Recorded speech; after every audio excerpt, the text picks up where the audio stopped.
دیتا ہے دینے کو منہ چاہیے دینے والا ہے سچا ہمارا نبی دینے والا ہے سچا ہمارا نبی اور کم نظروں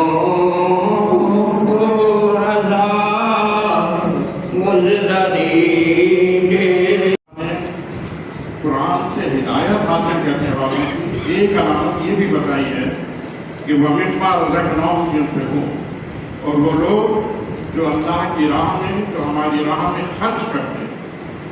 تو بہت خوش نصیب ہے وہ شخص جو اللہ کی راہ میں دیتے رہتے ہیں۔ اور ہم نے دیکھا کہ بالخصوص رمضان کے مہینے میں تو یہ عادت، یہ شوق اور زیادہ بڑھ جاتا ہے لوگوں میں کہ وہ دیتے ہیں۔ یہ سب جو ہمیں اس سے یہ پتہ چلتا ہے کہ ہماری رقم میں، ہمارے پیسے میں دوسروں کا بھی حق ہے۔ تو اس حق کو ادا کرنا یہ ہمارا فرض ہے، کیونکہ اللہ تعالیٰ فرماتا ہے وَمِمَّا رَزَقْنَاهُمْ يُنْفِقُونَ، اور وہ ہماری راہ میں خرچ کرتے ہیں، ہماری بیوی روزی میں سے ہماری راہ میں لٹاتے ہیں۔ اگر ہم سورہ بقرہ کو دیکھنا شروع کریں تو سب سے پہلے اللہ تبارک و تعالیٰ نے اس میں فرمایا الف لام میم۔ الف لام میم وہ الفاظ ہیں جس کے کوئی معنی نہیں کر سکتا۔ جتنی بھی آیات قرآن کریم کی نازل ہوئی، رسول اکرم صلی اللہ علیہ وسلم کو جبریل امین علیہ السلام لے کر آتے تھے، جیسے وہ لے کر آئے قل هو اللہ احد، تو حضور نے بھی یہی فرمایا قل اللہ احد اللہ الصمد، تو حضور بھی یہی فرماتے تھے۔ لیکن جب یہ آیتیں جن کو ہم حروف مقطعات کہتے ہیں یہ نازل ہوئی تو جبریل جب لے کے آئے کہنے کہ یا رسول اللہ فرمائیے الف، تو حضور نے فرمایا فہم تو، کیا فرمایا؟ فہم تو، میں سمجھ گیا۔ پھر جبریل نے کہا کہ یا رسول اللہ فرمائیے نام، تو حضور نے فرمایا فہم تو، میں سمجھ گیا۔ جب اسی طرح فرمایا کہ میم، تو حضور نے فرمایا فہم تو، میں سمجھ گیا۔ یعنی وہ الفاظ ہیں جو اللہ اور اس کے رسول کے درمیان راز ہے۔ جبریل جو لانے والا ہے وہ بھی نہیں سمجھتا، اللہ سمجھتا ہے، اللہ کا رسول سمجھتا ہے۔ مینس کے کوڈ ورڈس ہیں، کہ کوئی کھڑا ہو کے یہ نہیں کہتے کہ جتنا قرآن رسول کو آتا تھا اتنا مجھے بھی آتا ہے، تو کوئی برابری کا دعویٰ رسول اللہ سے نہیں کر سکتا۔ اس لیے کہ حضور جو ہے حروف مقطعات کے معنی کو، مفہوم کو، تفسیر کو سمجھتے ہیں۔ کیا کیا خزانے اس میں علم کے پوشیدہ ہیں یہ ہمارے رسول کو پتہ ہے۔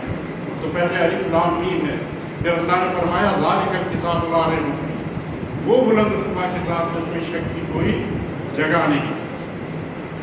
وَمِمَّا رَزَقْنَاهُمْ يُنْفِقُونَ وَالَّذِينَ يُؤْمِنُونَ بِمَا أُنزِلَ إِلَيْكَ وَمَا أُنزِلَ مِن قَبْلِكَ، پھر اللہ تعالیٰ فرماتا ہے کہ اس میں ہدایت ھدی للمتقین الذین، اس میں ہدایت ہے ان متقین پرہیزگاروں کے لیے جو ایمان لاتے ہیں، ھدی للمتقین الذین یؤمنون بالغیب، جو غیب پر ایمان لاتے ہیں۔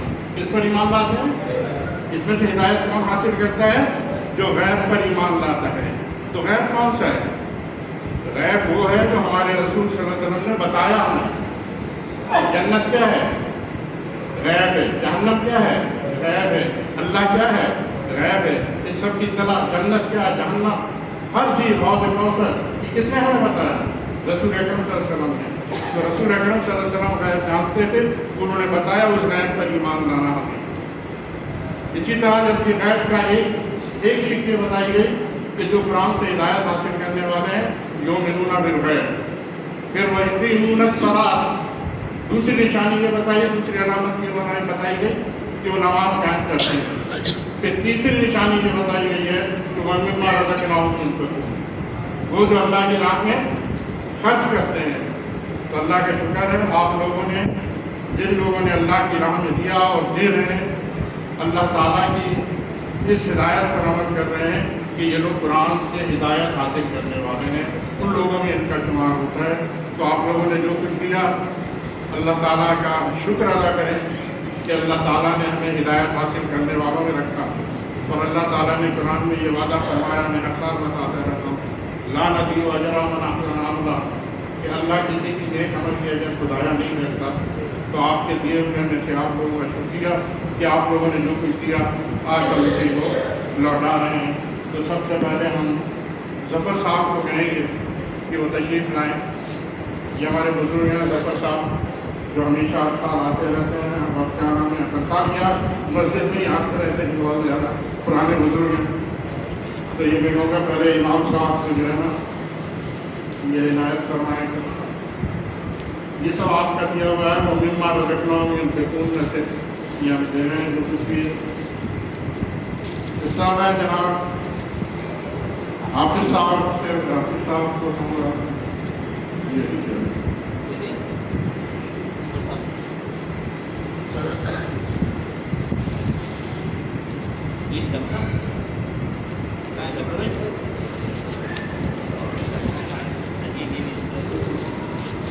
صادق صاحب کا صادق صاحب سے دیکھنا ہے کہ ہمارے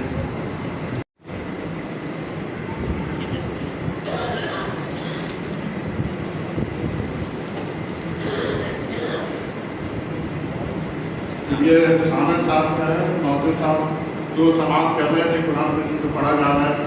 محدود صاحب بھی سماعت کر رہے تھے.